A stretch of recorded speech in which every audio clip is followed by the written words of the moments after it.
Hello and welcome to another edition of HS Game Time Live. I'm Kyle Glazer alongside Eric Paul Johnson. We've got the Inland Division bracket breakdown for you. That's a tongue twister.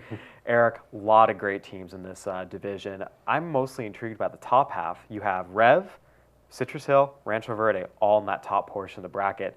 We could be looking at a great quarterfinal game, not just semifinals and finals. Yeah, and I think even some of those second round matchups are going to be pretty intriguing to see how those play out here.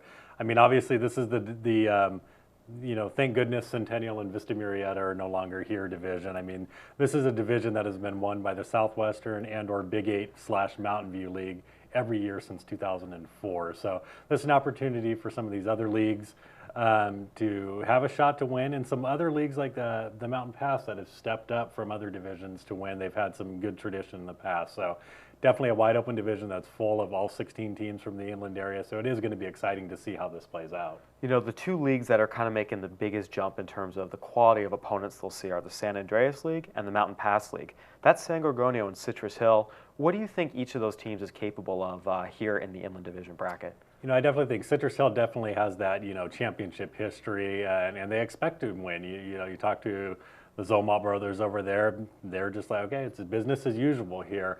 For San Gorgonio, the interesting thing is going to be they have not been tested in 6 weeks now. Their last game that they were tested in was their only loss of the season to Oak Hills.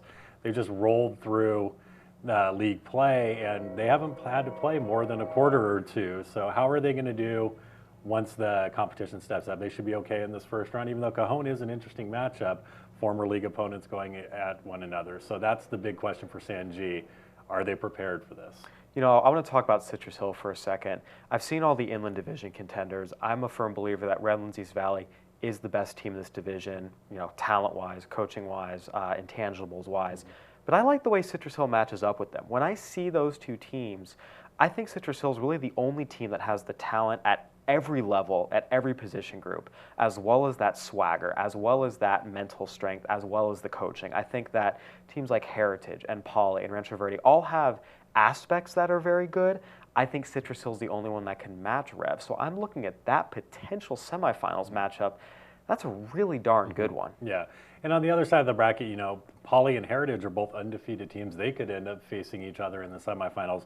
For me, I've seen a lot of the teams. I haven't seen Rev this year. I do believe right now with their talent, they are the clear favorites. But how Poly is playing lately right now, I think they would have a good chance. They play very physical football. They have a good, solid running back. Their offensive line play has been outstanding this year. If they keep down the mistakes, keep the penalties down, I think they have a good chance to make it to the finals this year. You know, Redlands East Valley is the #1 seed. They are the favorite, and I do believe that they are the best team, and if they play like they can, they will win it. That said, there's probably 6 or 7 teams where you can say, yes, I can see them winning this. Whether you go, if Rancho Verde can bounce back, they have some injuries on the offensive line, but they're still Rancho Verde. Heritage, like you mentioned, undefeated, a lot of titles in their history. Poly, Citrus Hill, Rev, even San G. I mean, there's just so much talent, and it'll be interesting to see if that parity plays out. Right, and I think right now, if we're picking, like I said, I would have to take Redlands East Valley. Beating Poly right now in the finals would be my pick for the championship matchup. I think this is the year for Rev to finally break through. I agree. I'm taking Redlands East Valley over Heritage. However, if it's Citrus Hill Poly, I would not be surprised. But Redlands East Valley is my title pick as well. We'll see how it all shakes out. All right, well, that'll do it. I'm Kyle Glazer alongside Eric Paul Johnson. Thanks for tuning in.